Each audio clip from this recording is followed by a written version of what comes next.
तो दोस्तों आज मैं एक्सप्लेन करने वाला हूँ लेटेस्ट आई horror movie the children of sin को। मूवी की स्टार्टिंग में हमें एक लड़के का मिसिंग पोस्टर दिखाया जाता है जिसका नाम डैनियल मिलर था। खैर इसके बाद में हम प्रेजेंट सीन को देखते हैं जहाँ पर 20 अप्रैल सैटरडे होता है और घर का सीन दिखाया जाता है जहाँ पर कोई धर्मगुरु एंटी गे बातें कर रहा होता है और ये सब बातें एक परिवार बैठकर सुन रहा था जिसके अंदर एक स्टेप फादर होते हैं जिसका नाम रॉबी है और मदर जिसका नाम टैमी होता है। इसके साथ साथ एक स्टेप सन को दिखाया जाता है जिसका नाम जैक्सन है जो कि एक गे होता है और एक स्टेप डॉटर को भी दिखाया जाता है जिसका नाम एमा होता है जो कि प्रेग्नेंट थी। आगे एमा को बाथरूम में खड़े हुए दिखाया जाता है जो कि एक धारदार नाइफ को लेकर खड़ी होती है और अपनी नस को काटने की कोशिश कर रही होती है कि तभी डोर पर नॉक हो जाता है और वो नाइफ सिंक में गिर जाता है। एमा यहाँ पर अपने प्रेग्नेंट होने की वजह से अपनी जान लेने वाली थी। खैर थोड़ी देर के बाद में परिवार के सारे लोग डिनर टेबल पर बैठे होते हैं। यहाँ पर हमको पता चलता है कि रॉबी आने वाले संडे से ऑफिशियली टैमी का हस्बैंड बनने वाला था, तो वो गिफ्ट से यहाँ पर जैक्सन को इम्प्रेस कर रहा होता है। यहाँ हमको ये भी दिखाई देता है कि रॉबी और एमा एक दूसरे को इतना पसंद नहीं करते थे और दोनों के बीच में कुछ टेंशन भी होती है। अब एमा अपनी मदर को भी समझाने की कोशिश करती है कि रॉबी के अलावा भी आप किसी और को चूज कर सकते हैं, लेकिन टैमी उसको डांट कर शांत कर देती है।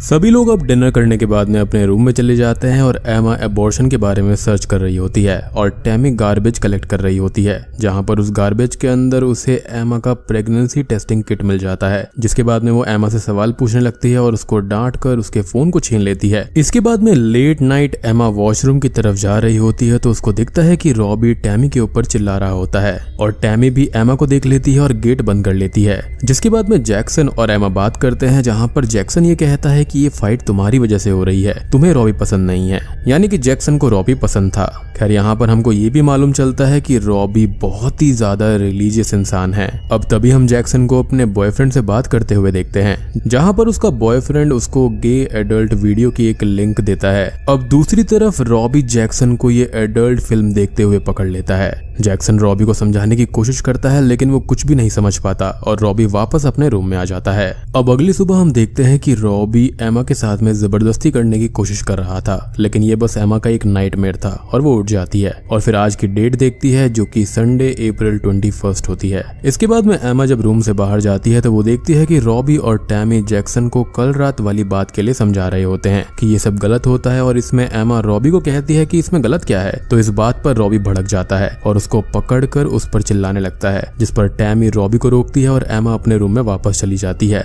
सो क्लियरली यहाँ पर रॉबी एक काफी डोमिनेटिंग काइंड ऑफ नेचर का इंसान है जो कि मेरे ख्याल से अब्यूजिव भी हो सकता है। खैर इसके बाद में अब हमको अप्रैल 24 का दिन दिखाया जाता है जहाँ पर सुबह सुबह टैमी जैक्सन और एमा को लेकर कहीं जा रही होती है। जाते टाइम एमा को रॉबी की परछाई भी दिखती है लेकिन वो डर के मारे जल्दी से कार में बैठ जाती है। अब एमा को फिर से ड्रीम के अंदर रॉबी उसके साथ फोर्स करते हुए नजर आता है और फिर जब वो आंख खोलती है तो वो मैरी एस्टर को अपने पास खड़ी हुई पाती है जो कि अब्राहम हाउस की लीडर होती है। एमा और जैक्सन को यहाँ पर इसलिए लाया जाता है क्योंकि उन दोनों के सिंस की वजह से ये हेल नहीं चले जाएं। अब यहाँ पर इन दोनों को शुद्ध किया जाएगा जिससे कि ये दोनों हेवन जाएंगे। टैमी इन दोनों को कहती है कि बस फ्राइडे तक यहाँ पर रुकना है और मैं कहीं रहने का जुगाड़ कर लूंगी। मैरी एस्टर ये बताती है कि यहाँ प्रोफैनिटी और कुछ गलत काम करने में 3 स्ट्राइक मिलती हैं और अगर 3 स्ट्राइक हो गई तो उसके बाद में कुछ गलत होगा।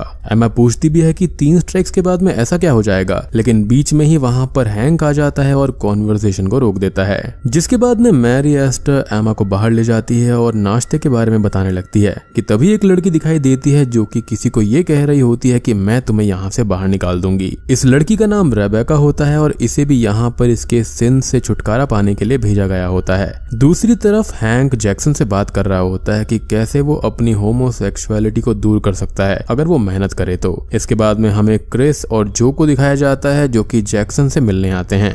दूसरी तरफ मैरी एस्टर एमा को पहनने के लिए एक ड्रेस दे रही होती है और बताती है कि मेरे डैड भी मेरे बचपन में ही मारे गए थे और जीसस क्राइस्ट ने ही मुझको सही रास्ता दिखाया और मुझे मेरे सिन से बचाया। और ये बोलते हुए मैरी एस्टर एमा के शर्ट की तरफ देखती है और उससे अट्रैक्शन फील करने लगती है। जिसके बाद में वो जल्दी से एमा को नाश्ते के लिए टेबल के पास में भेज देती है और खुद बाथरूम जाती है और एक नाइफ निकालती है और अपने प्राइवेट पार्ट पर कट लगा देती है जहाँ से खून बहने लगता है। तो इसका मतलब ये है कि ये खुद एक लेस्बियन है।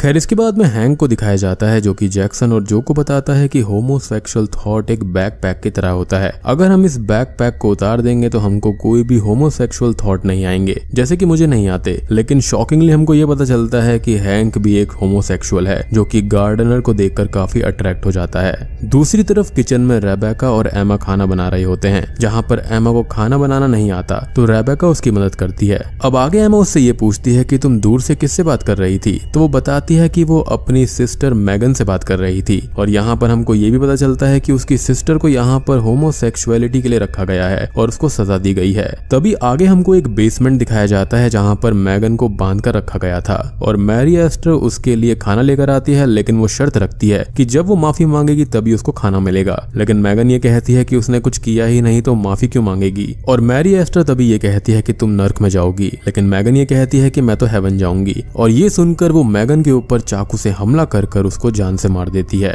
यानी कि यहाँ पर दो क्लियर इंडिकेशंस हैं कि मैरी एस्टर यहाँ पर सबसे पहले तो लेस्बियन है और दूसरा कि वो साइको किलर भी है। खैर फिर सभी लोग डिनर कर रहे होते हैं और वहाँ पर हैंक नहीं होता, तो मैरी एस्टर उसे ढूंढने जाती है। तभी हम देखते हैं कि हैंक उस गार्डनर के साथ में सेक्सुअल एक्टिविटी में एंगेज्ड होता है और वो गार्डनर उसको बताता है कि उसकी जॉब फ्लोरिडा में लग गई है और वो उसके साथ वहाँ पर चलने के लिए उसको बोलता है। और तभी वहाँ पर हैंक सोच में पड़ जाता है और उसको जाने के लिए कह देता है, लेकिन मैरी एस्टर उसको वहाँ से जाते हुए देख लेती है। तो यहाँ पर वो समझ जाती है कि इन दोनों का आपस में रिलेशन है। अब शाम को हैंक अपना सामान पैक कर रहा होता है तो अचानक से मैरी एस्टर उसके कमरे में आ जाती है और उसे उसके सिन के लिए उसके प्राइवेट पार्ट पर स्टिक मार देती है, जिसके बाद में हैंक कुल्हाड़ी से मैगन की बॉडी के टुकड़े कर देता है और उसको ठिकाने लगा देता है। दूसरी तरफ एमा और जैक्सन बात कर रहे होते हैं जिसमें एमा को सब झूठ लग रहा होता है और वो वहां से बाहर चली जाती है, लेकिन जैक्सन को उन लोगों की बातें सच लगती हैं। यानी कि यहाँ पर जैक्सन इनकी बातों से कन्विंस हो रहा था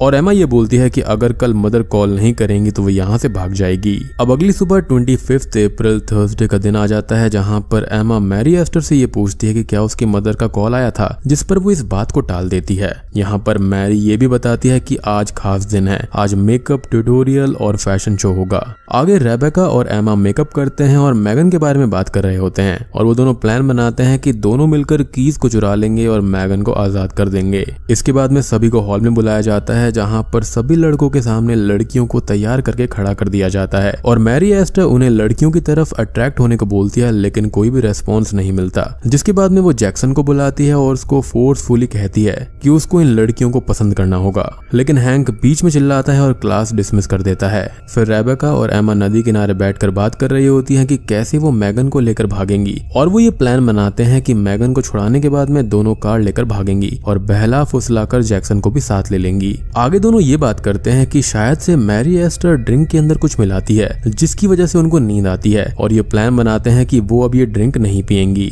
जिसके बाद में सभी लोग डिनर कर रहे होते हैं जहाँ पर तभी हैंक नहीं होता, जिसको लेने के लिए मैरी एस्टर जाती है कि तभी ये लोग अपनी ड्रिंक फेंक देते हैं। लेकिन जब वो वापस आती है तो रेबेका का ग्लास खाली देखकर उसे फिर से भर देती है और प्रेयर भी रेबेका को करने के लिए बोलती है। लेकिन इसी बीच क्रिस अपने ग्लास से उस ड्रिंक को फेंक देती है। जिसके बाद में सभी लोग बैठकर टीवी के ऊपर रिलीजियस शो देख रहे होते हैं तो बीच में रेबेका उठकर बाथरूम चली जाती है और उल्टी करने की कोशिश करती है ताकि उस ड्रिंक का असर खत्म हो जाए, लेकिन मैरी एस्टर उस पर हमला कर देती है और उसको भी जान से मार देती है। बेसिकली यहाँ पर जो उसकी बात नहीं मान रहा था वो उसको जान से मार रही थी। अब आगे एमा मैरी एस्टर से ये पूछती है कि रेबेका बाथरूम से जाने के बाद में वापस क्यों नहीं आई है, जिस पर मैरी ये बताती है कि उसे भी उसकी बहन के साथ ही बंद कर दिया गया है। अब आगे रात में क्रिस को नींद नहीं आती क्योंकि उसने वो ड्रिंक पी ही नहीं थी, जहाँ पर ये कंफर्म हो जाता है कि मैरी इन ड्रिंक्स के अंदर कुछ ना कुछ मिलाया करती थी। अब वो बाहर जाती है तो उसको वहाँ पर हैंक मिलता है जो कि उस जगह को छोड़कर जा रहा था, तो क्रिस उसको बोलती है कि वो भी उसके साथ जाएगी, लेकिन उसका जूता रूम में ही रह गया है। जब वो उसको वापस लेने जाती है तो मैरी उठ जाती है और उसको पीछे से हमला कर कर मार डालती है और बाहर हैंक उसका इंतजार कर रहा होता है और उसको भी वो मार देती है। अब नेक्स्ट डे होता है जहाँ पर सभी लोग बैठकर खाना खा रहे होते हैं, जहाँ पर अब सिर्फ 4 ही लोग बचे होते हैं। तो ये लोग मैरी से क्रिस के बारे में पूछते हैं तो वो ये बोलती है कि वो यहीं पर है और तुम उसे टेस्ट भी कर सकते हो। तभी जैक्सन के मुंह में बालों का गुच्छा आ जाता है और ये लोग समझ जाते हैं कि इसके अंदर क्रिस है, यानी कि इसने क्रिस को ही पका कर इन्हें खिला दिया और सभी बहुत डर जाते हैं कि तभी डोर की बेल रिंग होती है और मैरी डोर के पास चली जाती है कि तभी एमा रेबेका और मैगन को बचाने के लिए कीज ढूंढने चली जाती है, लेकिन उसको कबर्ड के अंदर हैंक की लाश मिलती है, जिससे कि वो पैनिक हो जाती है, लेकिन लाश के पास में एमा को कीज मिल जाती हैं। दूसरी तरफ डोर पर वो गार्डनर आता है जिसके साथ हैंक भागने वाला होता है। उसको मैरी कहती है कि हैंक के कई दोस्त हैं और वो उन लोगों के साथ में होगा, यानी कि वो उसको टॉन्ट मार रही थी, और वो उसको ये सब कहकर बाहर भेज देती है और उसके पीछे जाती है एक कुल्हाड़ी लेकर और उस पर हमला कर देती है और उसको भी जान से मार देती है। ये सब करते हुए एमा उसको देख लेती है और वो भागने लगती है, लेकिन जब ये लोग वहां से बाहर निकल रहे होते हैं तो मैरी एस्टर वहां पर आकर उन पर हमला कर देती है, लेकिन तभी जो मैरी एस्टर के सर में मारकर उसको वहीं पर बेहोश कर देता है। जिसके बाद में एमा रेबेका को ढूंढने के लिए जैक्सन के साथ बेसमेंट के अंदर जाती है, और जो ऊपर ही रहता है जहां पर मैरी एस्टर होश में आने के बाद में जो पर हमला कर देती है, और एमा और जैक्सन को भी पता चल जाता है कि रेबेका मारी जा चुकी है, और ये बेसमेंट से बाहर आ जाते हैं जहां पर मैरी एस्टर इन दोनों पर भी हमला करती है, और कुछ दूर भागने के बाद में एमा को मैरी एस्टर पकड़ लेती है। लेकिन इसी बीच एमा को मैरी की होमोसेक्सुअलिटी के बारे में याद आता है और वो उसको किस कर लेती है, जिससे कि यहाँ पर मैरी शॉक्ड हो जाती है और उसको अच्छा भी फील होता है। और तभी मौके का फायदा उठाकर जैक्सन और एमा उस पर हमला करके उसको मार देते हैं और वो दोनों वहां से बाहर निकल जाते हैं। अब आगे दोनों को घर जाते हुए दिखाया जाता है, जहां पर शॉकिंगली हमको ये पता चलता है कि इन दोनों की मदर को सब कुछ पता था, और रॉबी आगे एमा पर हमला कर देता है और इसकी मॉम जैक्सन पर, लेकिन किसी तरह से ये दोनों अपनी जान बचाते हैं और इन दोनों को ही मार देते हैं, और बूम, ये मूवी यहीं पर खत्म हो जाती है। तो दोस्तों, ये थी the children of sin movie की कहानी। उम्मीद करता हूँ कि आपको ये पसंद आई होगी। अब यहाँ पर हुआ यह है कि रॉबी हाईली रिलीजियस इंसान था और उसने टैमी को भी अपनी तरह बना दिया था। उसकी सोच ऐसी थी कि यहाँ पर गे होना और शादी से पहले प्रेग्नेंट होना ये सब गलत है। तो इसका प्लान ये था कि इसको मैरी एस्टर की जगह पर भेज दो और वहां पर वो उनका अच्छे से इलाज कर देगी, और अगर इलाज नहीं होता है तो वो उसको जान से मार देगी। अब शुरुआत में हमने डैनियल नाम के एक लड़के के मिसिंग पोस्टर देखे थे, तो यहाँ पर उसको भी शायद से मैरी ने ही मारा होगा। उसका बेसिक सा फंडा था कि अगर लोग सुधर जाते हैं तो ठीक है, और अगर नहीं सुधरते तो वो उनको जान से मार देती थी। और रॉबी और टैमी का भी यही प्लान था, और मेरे ख्याल से इन दोनों के बीच में जो लड़ाई हो रही थी वो इसी चीज को लेकर थी, लेकिन रॉबी ने समहाउ टैमी को मना लिया था। लेकिन एंड में आते आते इन दोनों ही बच्चों ने अपने पेरेंट्स को मार दिया। अब ऑब्वियस सी बात है, अपनी जान को बचाने के लिए हर कोई यहाँ पर रिएक्ट करता है। तो वीडियो पसंद आई हो तो लाइक कर देना, चैनल पर नए हैं तो सब्सक्राइब कर लीजिए। तो मैं आप सबको मिलता हूँ अगली वीडियो के साथ में, तब तक के लिए